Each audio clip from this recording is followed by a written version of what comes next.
ito, sa araw na ito, saan ay muli po natin sama-sama makinabang sa kanyang ibinigay para sa ating mga mananampalataya in order to do good works para maipakita po natin saan bilang tagapagmana ng kaligtasan ay at naaayon sa ating pamumuhay. There is church, there is a fellowship na kung saan ay pinagkatiwala po sa atin para magamit po natin para sa paglago ng ating pananampalataya. Kaya para sa ating short overview sa ating mga pinag-aralan ay ating balikan yung mga nauna nating pag-aralan sa Book of John, 1 John, and again, please open our Bible sa ating text from verse 6 hanggang verse 10. Okay. So, dito sa chapter 5, it is Apostle John treats of the nature of faith and love.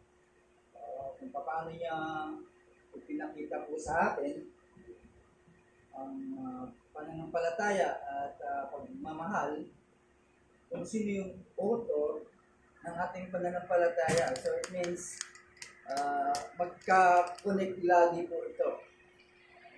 Laging magkasama po ito. Kaya para sa ating short overview from verse 1 hanggang verse 3, it revealed that Christ is the object of both and love. Siya yung object ng ating pananampalataya, ang pagmamahal. Of course, ang pagmamahal, hindi lamang po sa Diyos, it connects sa mga kapatiran, extend sa mga tao na kung saan ay sila man din ay mga tagapagmana din ng kalamitan. Kaya dito natin makikita that faith in Christ, it is the evidence of your regeneration. Pag mayroon kang pananampalataya, biniyaan ka ng pananampalataya, it's the salvation of faith. Ay mayroong katibayan na ikaw ay na-regenerate. Okay? Kaya kapag na-regenerate ang tao, there is faith. Of course, kaakibat din po dyan ang pag-ibig kung saan ay patungkol sa author ng regeneration. Tulad po natin, yung pagmamahal na meron po tayo sa ating Diyos ay lalo pang lumaki. Okay? So, hindi lamang po yun, those who love God keep His commandments. And the keeping of God's commandment not being grievous. Kaya nga, hindi na mabigat po sa atin. Dati ay ayaw natin, no? Masakit sa ating pandinig ang salita ng Diyos, lalo na kapag kasalanan ang patungkol ay hindi natin natatanggap. At now, ay magaan na ito. Kaya ito yung proof ng pagmamahal sa Diyos. Diba? Hindi na mabigat sa atin. At kumbaga sa ay nag-i-enjoy pa. Kumbaga sa tinatanggap po natin ang merong kagalakan. Right? So, from verse 4 hanggang verse 5, sinabi po dito that we have the victory. Kanino ito in-address? Of course, para sa mga regenerate man, kaya mga born of God. So, pinatungkol po dito that we overcome the world through our faith. At yan din po ay ebidensya ng iyong kapanganakan or your regeneration. So, with that, victory is obtained, no? Nasa atin. Walang sinabi at hindi tinuturo dito sa mga ibang tao, right? Victory, kundi sa mga mananampalataya naniniwala na si Kristo ay anak ng Diyos. Right? Now, yan po yung advantage na meron po tayo sa mga hindi mananampalataya. Hindi lamang po advantage yun, kundi kasiguruhan na talagang ang may katagumpayan ay yung talagang mayroong pananampalataya. Now, in verse 6 hanggang verse 8, ay sinasabi po doon the object of our victory no other than Christ, the Son of God. Why we have the victorious faith. With this verse, ito yung ating pag-aaralan, that Christ, no? Kasi importante po ito para sa atin bilang mananampalataya, that Christ is described here in verse 6, from verse 6 to 10, that Christ, by coming by water and blood, who meets the Spirit, is the true witness.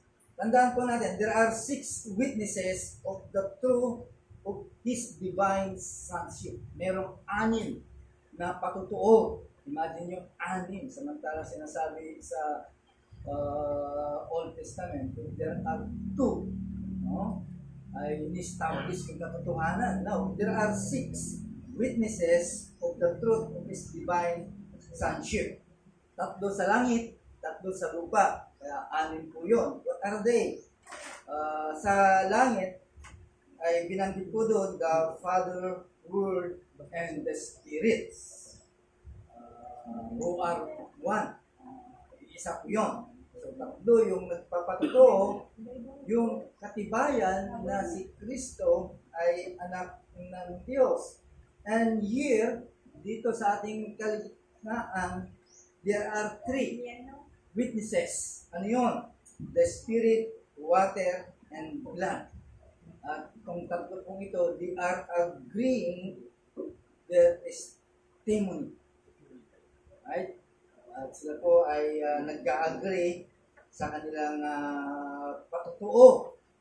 Kaya sa ating aaralin sa umaga po nito, ay matutunghayan po natin kung ano po ang sinasabi ng banal na kasulatan. Tayo po ay manalangin. Aming Diyos na dakila, minsan pa kami po ay nagpapasalamat sa oras na ito kung saan ay itinamit po ninyo ang mga araw na ito para sa inyong kadakilaan, para sa lahat ng mga mananampalataya ay sama-sama upang sa kanilang kagalakan may bigay ang tudo, Lord, ang aming pasasalamat at pagsamba po sa inyo. Kaya maraming salamat sa mga bagay na patuloy na binubuksan po ninyo sa aming kalagitnaan. Salamat po, Panginoon, sapagkat sa pamamagitan ng mga tao mo, sa pamamagitan ng biyaya ng banal na Espiritu, ay natutunghayan po namin ang mga katotohanan kung saan ay nagbibigay po sa amin ng katibayan o improvement ng aming pananampalataya. That's why by your grace ay patuloy na tinutunghayan po namin ang mga bagay po nito kung saan ay binubuksan po sa aming kalagitnaan. Naway sa tulong ng banal na Espiritu, basa-basan po ninyo ang pangunawa ng bawat isa. Lalo na po Diyos sa mga wala pa kay Kristo na kanyang bilang aariing Panginoon at tagapagligtas. Maraming salamat. Patawad ko muli sa mga bagay na nasalasang ko namin. Kung dalangin sa pangalan ng Kristo. Right, in verse 6 sa ating text, kung saan sinasabi po dito that He is He that came by water and blood, even Jesus Christ. Sa verse 6, not only but by water and blood. And it's the Spirit that beareth witness, because the Spirit is true. Now, tandaan po natin that Christ came by water and blood, even Jesus Christ. Now, what that means, water. Ito kasi maintindihan po natin because dito nakasalalay ang ating buong pananampalataya na si Kristo sa pamamagitan ng mga patutuhong ito ay magbibigay po sa atin ng lalo pang katibayan na yung ating pananampalataya ay patungo sa kanyang kadalisayan. Kasi ang importante po dito, once your faith or your trust or your belief, kapag merong kahit kunting pagdududa po dito, ay maapektuhan na po ang lahat ng bagay. So sa oras po ito ay ating pagtitibagin kung ano ang ibig sabihin ng mga patutuong po niyo. Now, water is mentioned in this text. Hindi biglang sabihin po dito that this is that is not the washing of ceremonial law. No, sa kanila kasi, no, or sa New Testament ay pag hinugasan, no, ng tubig ay kasi ceremonial law, no. Sa atin kapag sinabing ceremonial law ay pag binisikan ng tubig ay nabinyagan na siya, naging Kristiyano na po siya.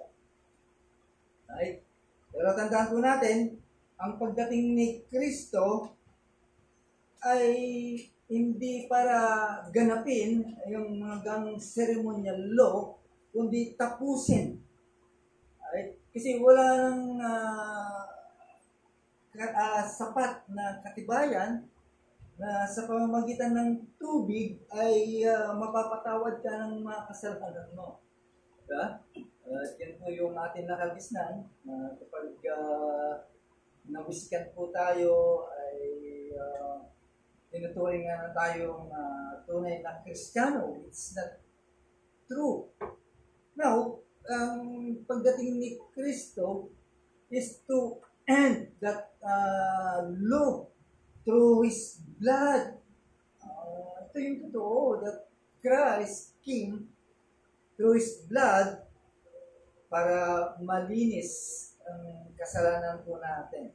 Those believer sa kanilang mga kasalanan. Ayun yung kadahilanan. So, with that, ay ang tubig na sinasabi po dito, it speak about the purity of His nature, life. Alam naman po natin na kapag ang isang tao at dumating at sasabihin na sila yung sinasabing binigay ng Diyos para sa kanilang kaligtasan, how come na siya? Dahil unang-una, ang sabi, lahat ay makasalanan. That's why dito ay pinapatungkulan about the nature, life, ng tinatawag na anak ng Diyos, which is the Holy Son of God. Kaya dito ay makikita po natin that through His holy nature ay siya po ay qualified to be a sacrifice for the sins, para sa sakripisyo ng mga kasalanan ng tao. Okay? So, dito ay makikita po natin na pinapatutuhanan bakit ang tubig na ito, kung titignan po natin, katulad kanina, ay ginagamit nila ito for the washing and cleansing of people from their sins. No? Ito yung unang ginagamit. Okay? At sa pagdating ng ating Panginoon, of course, through His blood, ay nalilinis ang kasalanan ng mga tao kung saan ay sumasampalataya sa Kanya. So what that means, yung water na ito, it speak about the ordinance of water baptism. Kung saan ang ating Panginoon ay nagpakita siya doon sa ilog ng Jordan to be baptized. So, anong implikasyon po nito? Right? Means, during that baptism, yung panahon na ibabaptize ang ating Panginoon, it was declared, di ba? Naalala po natin, it was declared to be the Son of God. By Father's voice, nagsalita ang ating Diyos na magmula sa langit na habang binabaptize si Kristo, it was declared that He is the Son of God. Diba? So, patotoo po yun. Right? So, ito yung mark, it is a definite mark or historical mark, okay, kung saan ang dumating ang anak ng Diyos. Diba? So, yun yung patotoo. Kaya lang, ang ating Panginoon, hindi lang dumating through water, but also the blood. No? Hindi lamang sa tubig, kundi sa dugo. O ano ibig sabihin po dito? It speak about Christ's own blood. Mga kapatid, na mahalaga po ito.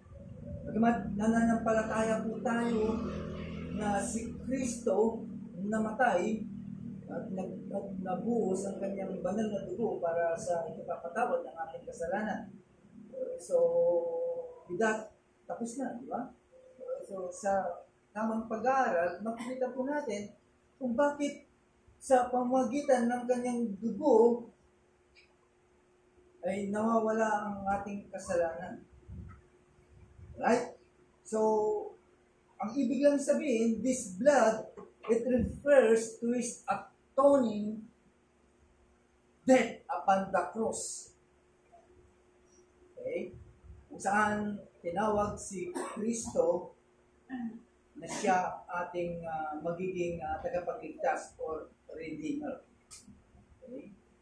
Siya yung ating tagapagligtas. Okay? Kaya sa kanyang kamatayan, He offered Himself as the substitute for the sins of the elect. Okay? Pagdating po doon sa Calvary again, He was declared to be the Son of God by the centurion and others that observed.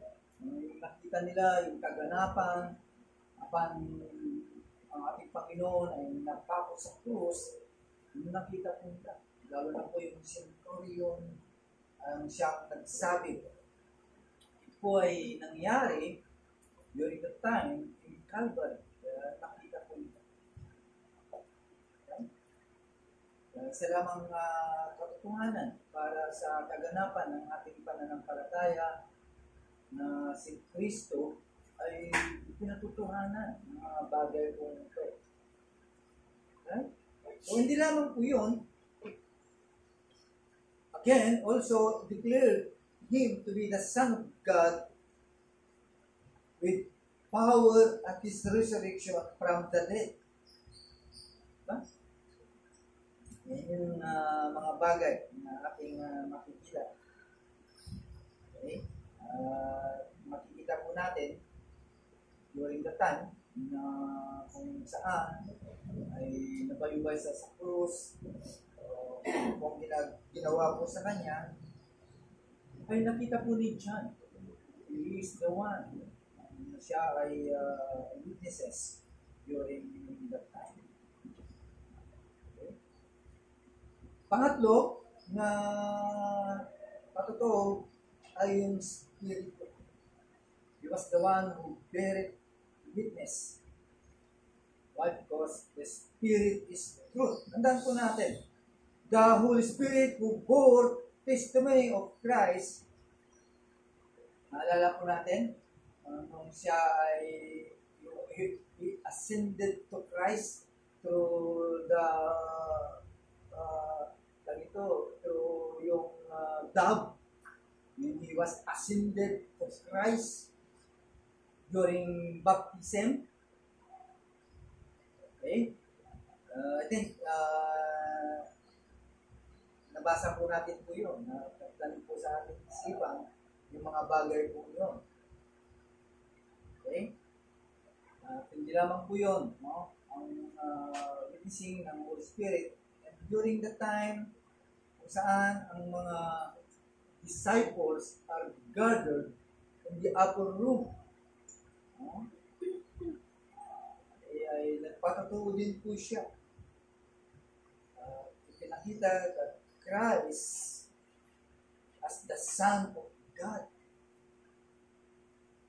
Okay? Hindi lamang po yun, mga kapatid. The Holy Spirit also witness is set forth by His using and confirming the gospel, which is the testimony of Christ. Kaya ang pinakahuli, ang banal na Espiritu ay nagsasalita bilang patotoo kay Kristo. Right? At yan ay hindi natin hindi pwedeng kontrahin. Pinakatotohanan at pinaniniwalaan natin ang lahat ng bagay na ito because wala po tayo po doon. No? Pero because of John, primarily na siya yung nandun, kaya pinapangaral niya ito para sa atin. Okay? Makita po natin na ito po ay katotohanan because nagpapatibay po ito sa ating pananampalataya. Minsan kasi sa mga Kristiyano ay tapos na sa kanila po yun. What if kung ang pananampalataya mo niyan ay questionin, kaaway, sigurado ka pa, ano ba ang patotoo mo? Yung mga bagay na yan. So, kung hindi mo kabisado po yun, ay hindi mo masasagot at magkakaroon ka ng doubt regarding sa katotohanan. Lalo na po, the matter of your eternal destination, right? Kaya mahirap kong banggain po yun. Okay? Mahirap sagutin po yun. Kasi ang pananampalataya, it is, alam naman po natin na ang kaloob ng Diyos para sa atin, para paniwalaan po natin ng gospel.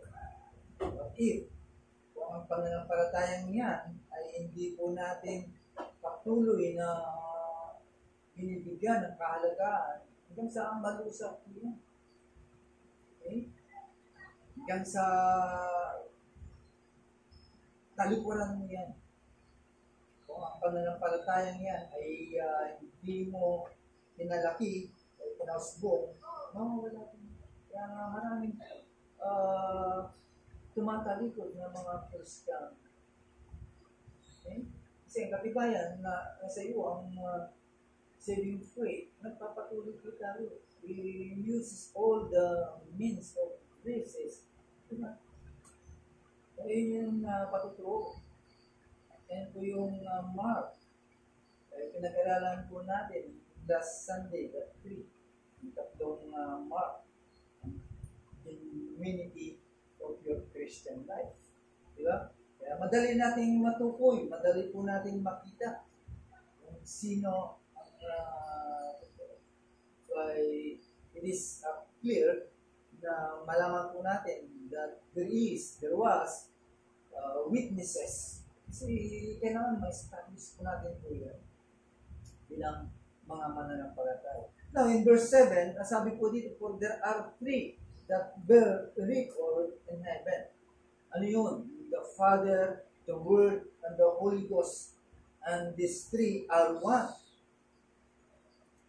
Okay? Ibig sabihin, meron po tayong Trinity of heavenly witnesses.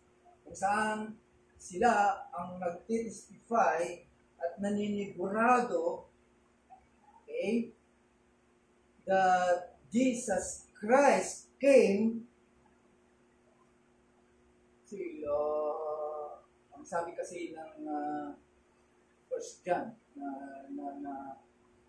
na pinag-aralan po natin, ang sabi po doon, whosoever or whatsoever,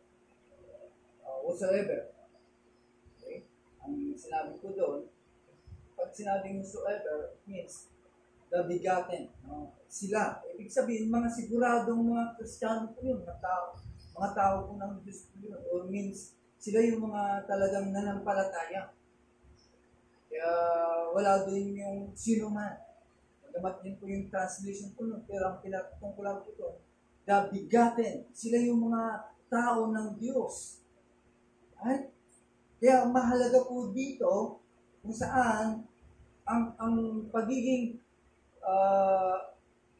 opisina ni Kristo, no, came. Kasi hindi natin matatawag na Christ without these three offices na ibinigay po sa Kanya. Ano ba yung tatlong offices na binigay sa Kanya? Kung ating maalala, okay, yung tatlo, yung King, Priest, ano po yung isa?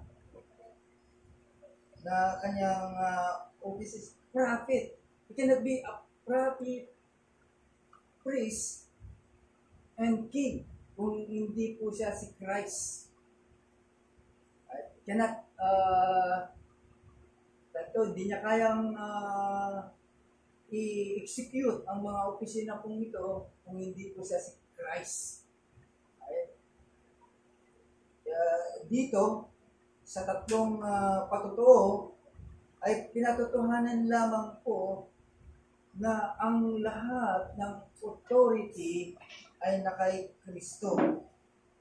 Now, tignan po natin how the Father testify about Christ. Dito sa text po natin, it testified of the Lord Jesus Christ while habang nandito ang ating Panginoon sa kalagitnaan nila. Dahil sila, wala pa tayo doon. Means, dito sa lupa. Okay? Una, he proclaimed to be the Son of God in His baptism. Okay? Una, doon po yun. At pangalawa, doon sa kanyang transfiguration. Di ba? Nagsalita po ang Diyos po doon sa transfiguration, kung saan nandun yung mga disciple. Right? At pangalawa, nung siya ay nabuhay mula sa patay, kung saan tinanggap yung glory. Okay? At ito yung magbibigay at magto-convince sa lahat ng sanlibutan, okay, patungkol kay Kristo. Maraming mga verses na nagpatutuo na siya ay anak ng Diyos. So it means, pag sinabing anak ng Diyos, he has the power, he has the holiness, so on and so forth.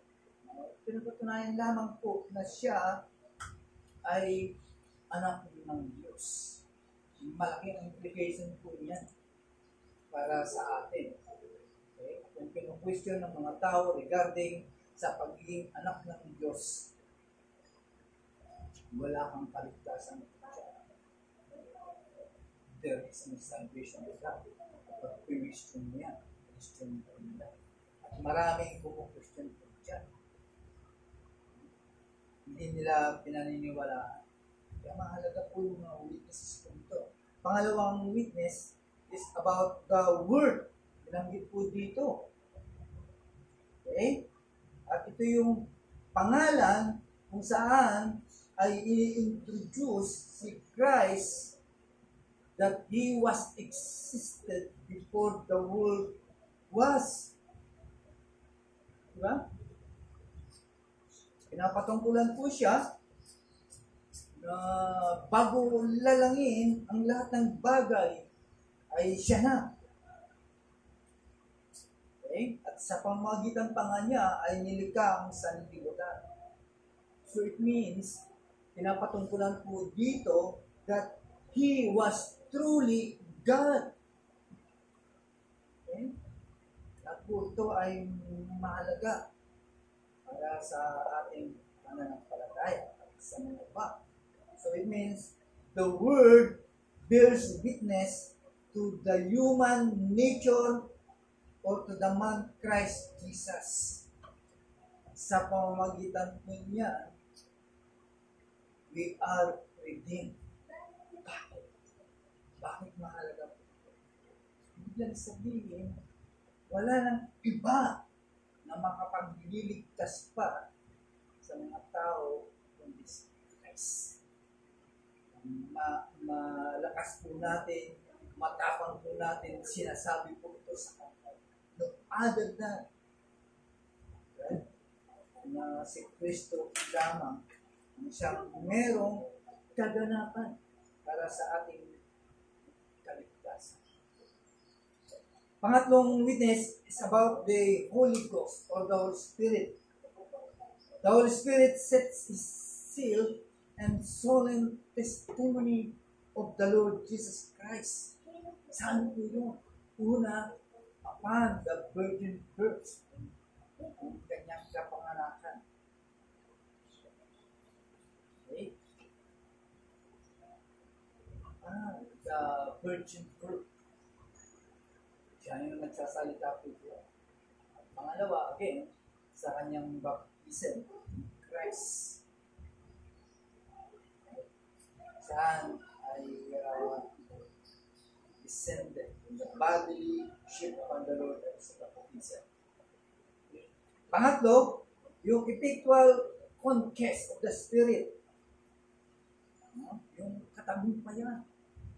Regarding about the darkness and regarding about hell. Kasama po kayo dito sa witness mo ito. Pang-apat, through the apostles and disciples. Okay? Bakit mahalaga po ito? Because it furnishes. Okay? Kasi kung wala po ito, hindi po kayo magagamit bilang tagapatuturo din. Una, of course, sa mga apostles, mga apostol. Okay? Saan makita po natin na sila ay binigyan ng kapangyarihan to preach Him, okay, to the world, okay, para ipangaral si Kristo sa sanlibutan. The last, of course, sa akin, sa atin. Yung pagbibigay sa inyo, yung pagtawag po sa atin, na binigyan po tayo ng kakayahan. Okay? Yung binigyan ka ng pagkakataon to sanctify and through you, ay meron po tayong karapatan to witness in this world. Kaya mahalaga po yun. Hindi ka makakapag-witness sa sanlibutan kung hindi mo pa pinaniniwalaan ang mga bagay po ito. Kaya mahalaga, no, sa ating pinag-aaralan, kaya nga tayo ini-expose sa mga bagay pong ito, para maintindihan po natin kung ano po ang takbo ng sulat ni John sa pagkakataon pong ito. So it means, hindi lang sila, okay, kasama po tayo as a witness. Now, paano tayo magiging witnesses kung hindi po natin naranasan ang kapangyarihan? Kaya nga sabi po dito, those who believe in Christ are born of God. Kaya nga, yun ang kadahilanan. Kaya kung wala po ito at hindi po nangyari ito at hindi totoong nangyari ito, never na magiging witnesses ka sa iba. Okay? Wala kang masasabi sa kanila. Wala kang salita na masasabi sa kanila. Kasi po, dapat sa iyo. Okay? Di ba?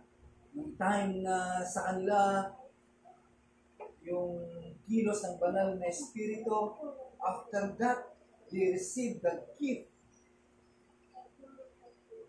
Ay lumayo sila ka. Makita po natin yung naging bunga po no. Okay? Maraming mga na-convert, maraming naging Kristiyano. Diba? So there is power to witness. Eh kung wala po ito sa atin, ay hindi po tayo makakapag-witness. Hindi po tayo makakapag-patutuo sa mga tao. Okay? Wala tayong kapangyarihan. Hindi na tayo magiging bold as a witness. Okay? Kaya sometimes, naiiyak po tayo na sabihin ang totoo sa Christ. Hindi tayo makapagsalita o hindi tayo nagiging open sa kanila. Hindi po natin nagagawa po yan. Kaya mahalaga po ito na pubihan po natin. It means, imply that this being three witnesses to one and the same. Kaya nga kasama ang Biblia, kaya nga nagkakaisa ng lahat ng mga. Now, in verse 8, sabi po dito, and there are three. No? Ang sabi po ng text po natin, verse 8, balikan po natin.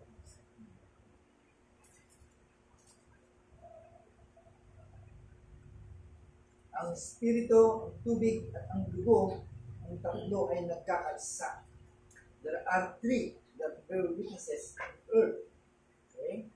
So, ano ang ibig sabihin po nito? These three remain and continue to witness today. Okay?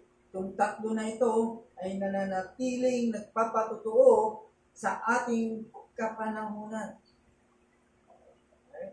The Holy Spirit remains today and gives great witness to the truth of God's concerning our Lord Jesus Christ. Kaya kapag hindi kumilos ang banal na espiritu sa kaluluwa, hindi niya makikita kung ano yung kalalagayan. Kaya ang banal na espiritu siyang kumikilos habang tayo po ay nag-testify sa Kanya. Para makita kung ano ang kalalagayan ng kanyang kaluluwa sa harapan ng Diyos.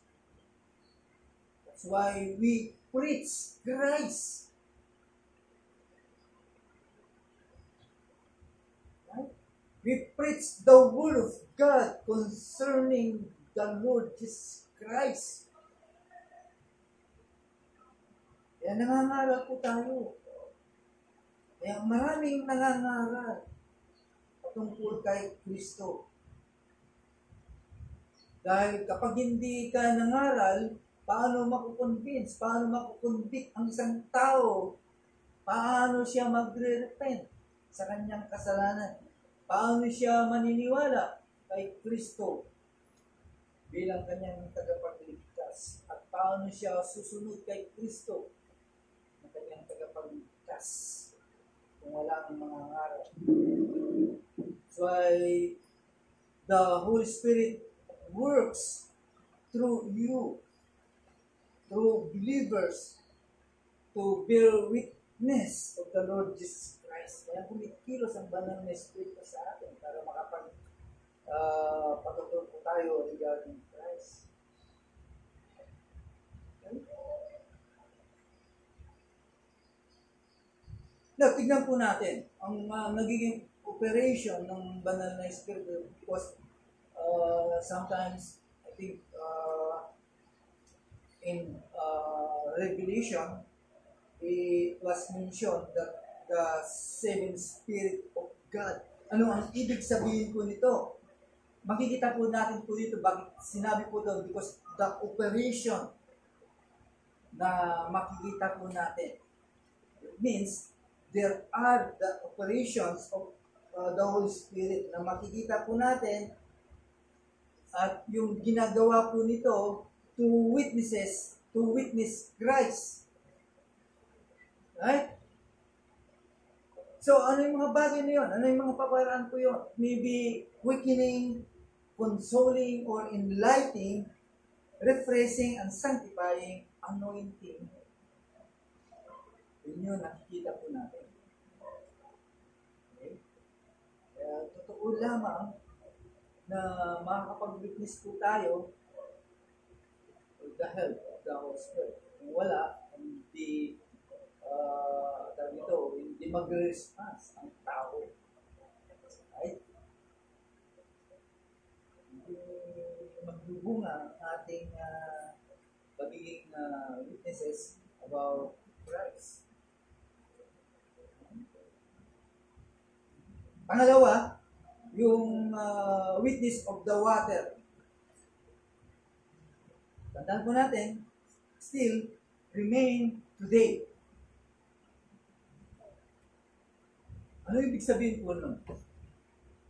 Para maintindihan po natin, again, water speaks of the new life implanted in Christians' life. Ano yung tinatawag na water niyo? Ang sabi ng ating Panginoon, right?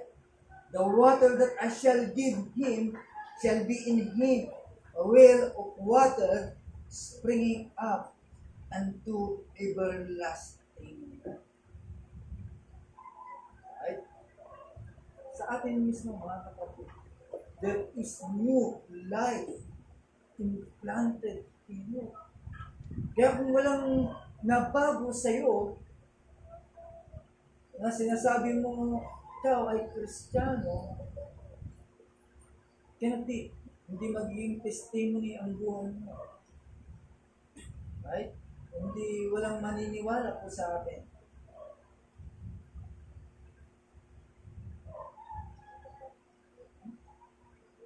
Kontra, sa sinasabi mo na ikaw ay mananampalataya at naniniwala kay Kristo, walang maniniwala po sa atin. Because the water speak on this is the new life planted to you. Sa buhay po ng ating bilang mga Kristiyano.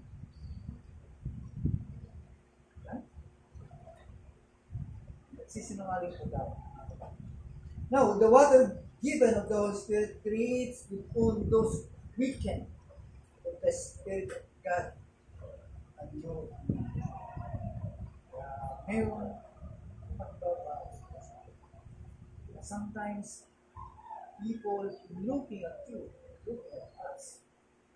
Pag sinabi po natin, tayo yung mga Kristiyano. Lahat po ito mga kapatid ay kasama.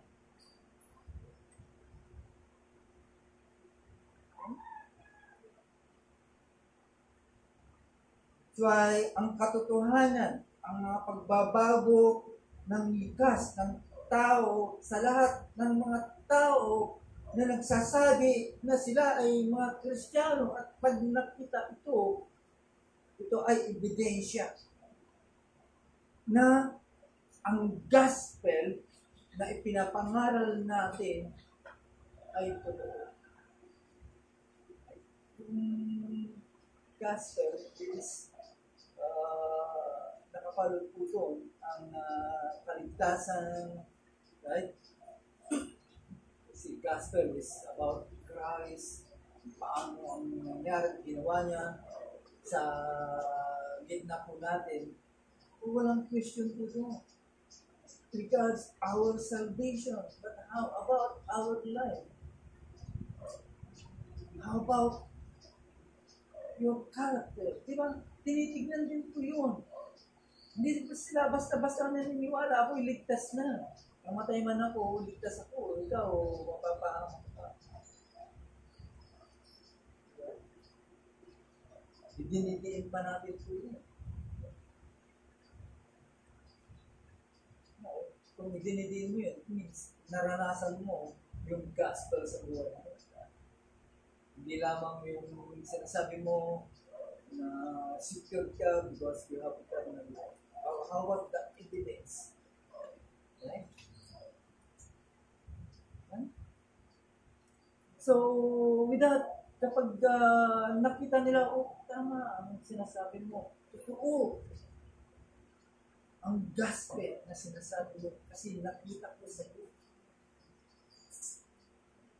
Nakita ko sa iyo mismo.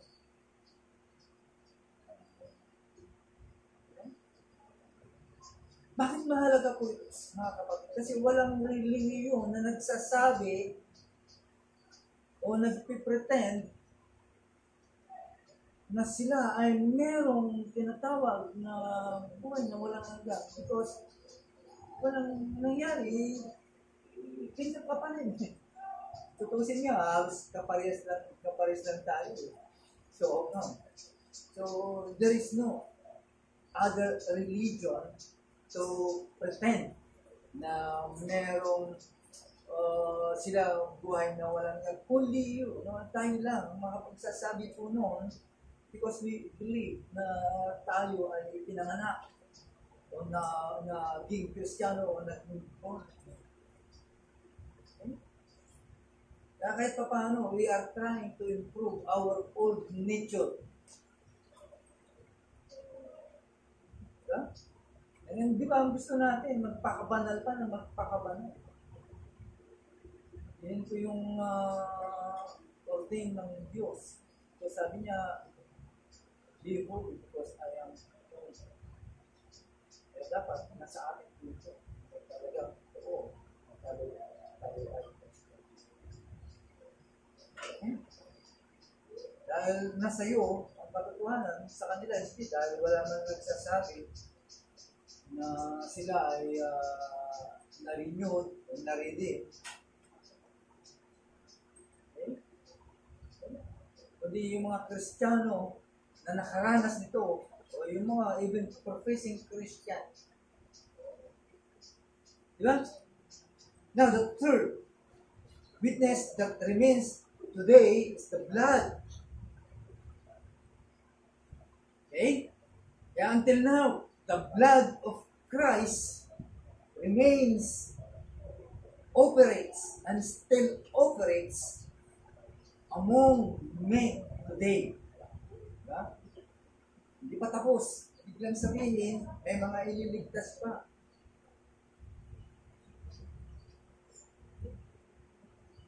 Okay? That's why when Christ preached, ito yung preaching mo, at pinipreach mo regarding Christ, about His death, burial, and resurrection, yan ang magbibigay sa kanila para mag-convict. Right? Magising sila. Right? Yan ang dahilan.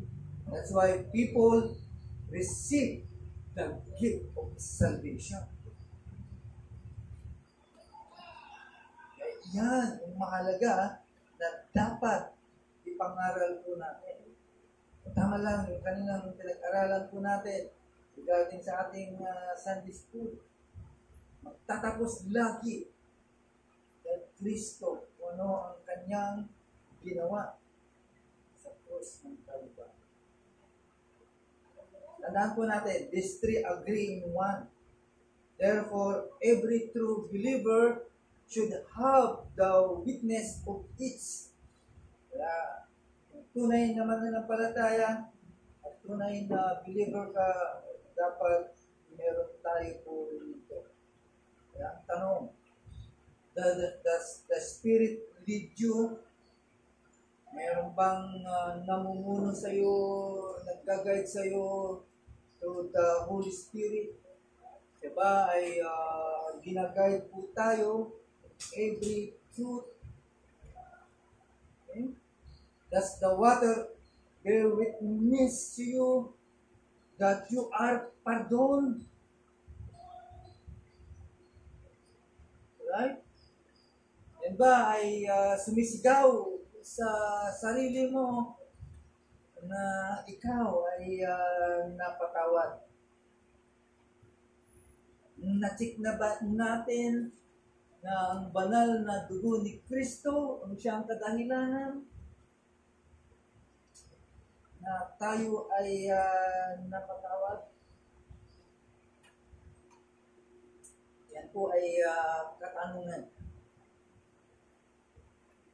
Okay? Sometimes naman, practical evidence, ano practical? No? Good, beautiful po yan. Tulad ng mga bagay na nilalakaran mo ayon sa kalooban ng Diyos sa buhay po natin. Good po yan. Okay? Kaya lang, it must result from faith. Diba? Kasi pwede namang magpakatutuwa ang isang tao, hindi lumakad. Hindi totoo. Pero sa kanya. Pero kung iyan ay walang pananampalataya, ay hindi po yan matatanggap. So practical evidence is good, but it must result from faith. Okay? Kaya ang tanong, kung ikaw ay hindi mananampalataya at hindi ka naniniwala kay Kristo, wala ka, you have not, wala ka sa katotohanan. So, you are not the essential witness. Wala kang ipapangaral, wala kang ipatutuo kung hindi ka mananampalataya o hindi ka naniniwala kay Kristo. Okay? Isa pa, if the Spirit of God has changed you, then you have the witness of the faith. Wala ka mang hindi ka nabago o wala kang naranasan na pagbabago. Or ang banal na espiritu ay hindi nabago o hindi kanya binago, then you have the witness. Yan sabihin, wala kang karapatan, hindi ka essential para maging witness.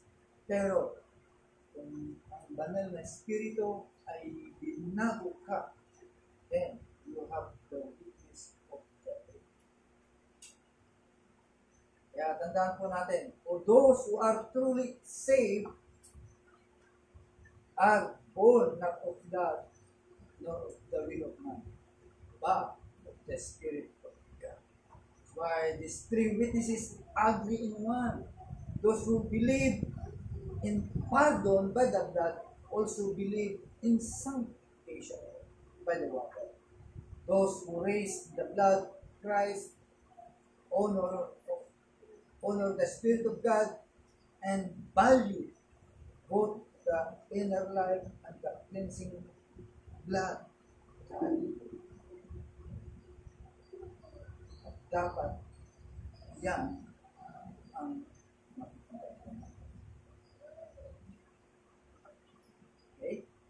Now, in verse 9, if we receive the witness of man, the witness of God is greater. For this is the witness of God which we had testified of His Son. Now, here is the fruit. No? By comparison, the credibility of human witnesses was set forth in the book of Deuteronomy.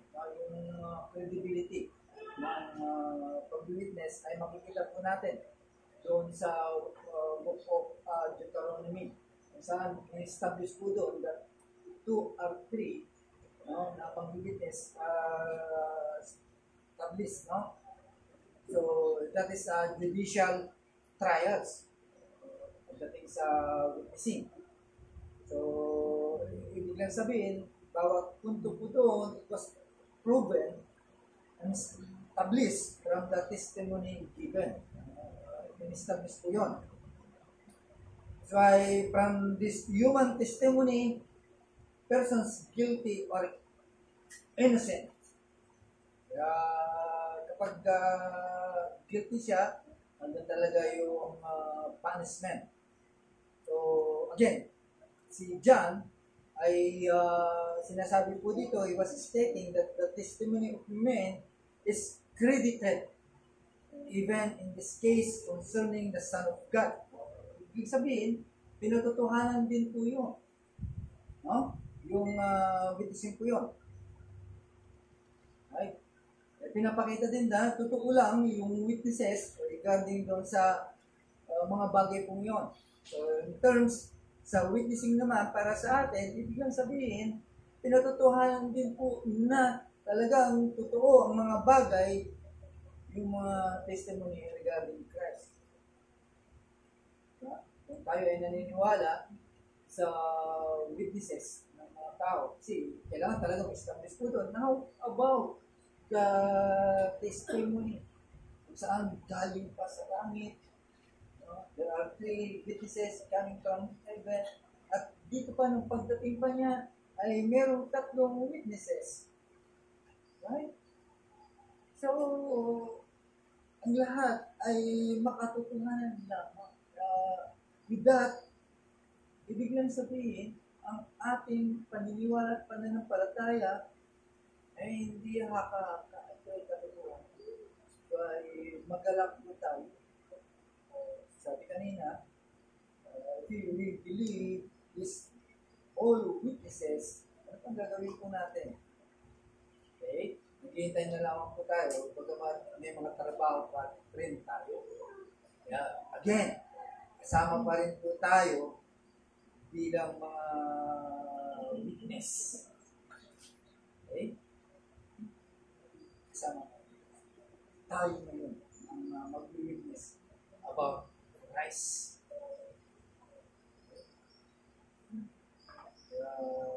Pinasusubalian lang ang mga bagay para sa akin.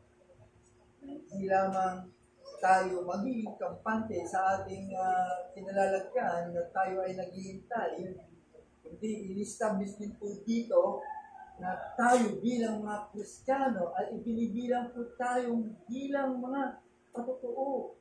Kaya nasa atin.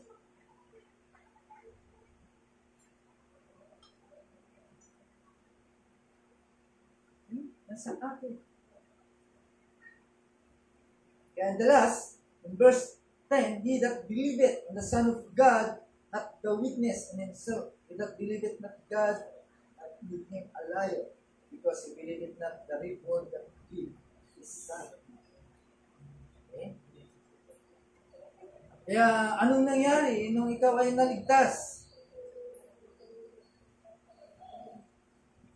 Anong nangyari nung tayo maligtas? May nangyari ba? Siguro meron. Meron. Of meron. Diba? Maliban na lang po. Malamang maligtas na ako. Pwede na akong... Hindi ganoon. Hindi ganoon ang merong totoong kaligtasan. Ang may totoong kaligtasan talagang makikita mo yung kanyang pagbabago. Diba? Imagine, from the kingdom of darkness. Di ba? Pagbabago po yun. Dapat makita po natin po yun. Kaya merong pangyayari, merong kaganapan kapag ang tao ay naligtas. Why? Because ang isa na nagpapatotoo na si Kristo ay anak ng Diyos ay sumaiyo ang banal na Espiritu. Wala na namang hindi sa iyo papasok yun. Magwawalang banal na Espiritu. Dapat magwawala sa iyo. Kaya nga nagwala sila during that time, dumating. Ibig sabihin, talagang pumunta sila, talagang wala silang kinatakutan. Okay? Dapat sa atin ay merong kaganapan na sa atin dapat yung inward effectual testimony, yung pagtawag ng banal na Espiritu. Meron tayong pananampalataya, meron tayong gift. Lahat po yun ay nakapaloob po yun. Ngayon, pag sinasabi mo na ikaw ay naniniwala sa Diyos, wala po, hindi po natin nagagawa po yun. We are alive.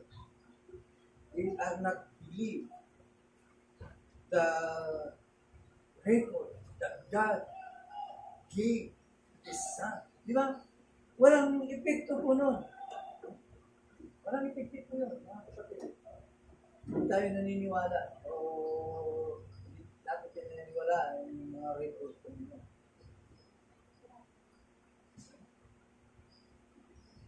Kaya nga sabi po dito, he that believeth not God. Okay? Ibig lang sabihin po dito, ay talagang wala siyang pananampalataya, talagang ayaw niya. Pero yung nagsasabi na pinaniwala sa Diyos pero wala namang nangyari, is a liar. Okay? Ibig lang sabihin, it is to refuse to give credit to God. Testimony. Are refusing in believing the Lord Jesus Christ.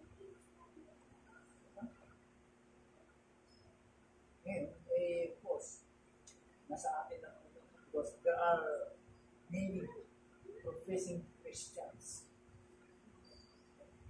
Ngayon, nasa inyo na po yun. Nasa atin po yun.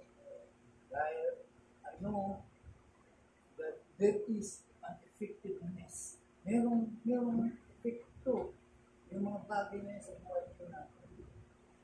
Diba?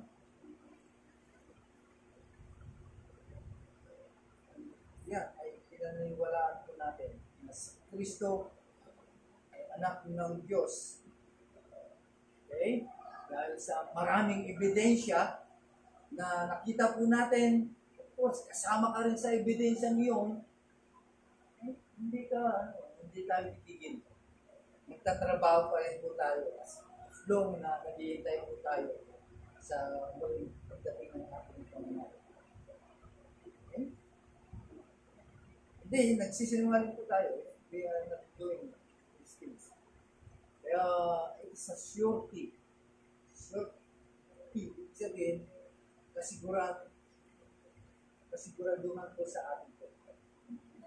Right? Nasa atin ang Diyos. Kapag ginagawa po natin. Imagine from heaven, tumating sa ministry. Okay? Mula sa langit, papunta sa mga disciples, mga apostol, papunta sa atin. Dapat mag-reflect dito, maging galing pa sa langit. Yung pag-witness po natin, ibig sabihin, galing sa langit. Okay, so yan po yung sinasabi, the witnesses of Christ Jesus. Yan po yung ating inaral. Naging topic po natin, the witnesses of Christ. Tayo rin manalangin. Salamat po, Panginoon, sa pagkakataon ito, sa pagka-reveal ng salita. It is ito yung kaganapan ng aming pananampalataya. kasiguran po Diyos that kami po ay sa tamang pananampalataya at paniniwala. Through the witnesses na aming nakita, ay katibayan lamang po Panginoon. Lahat ng mga bagay na aming natutunan, nalaman, sa mga sampalatayanan ay pinatutunayan po Diyos. Salamat sapagkat bigay po ito muli sa amin. Paalala that we are secure. We are safe. Nasa amin ang tamang kaligtasan, tunay na kaligtasan, Panginoon, sapagkat nagpapatibay po ito sa amin. Until such thing na dumating din kami, na kami pala ang huling taga-witness sa mga tao na kung saan ay inyong ililigtas.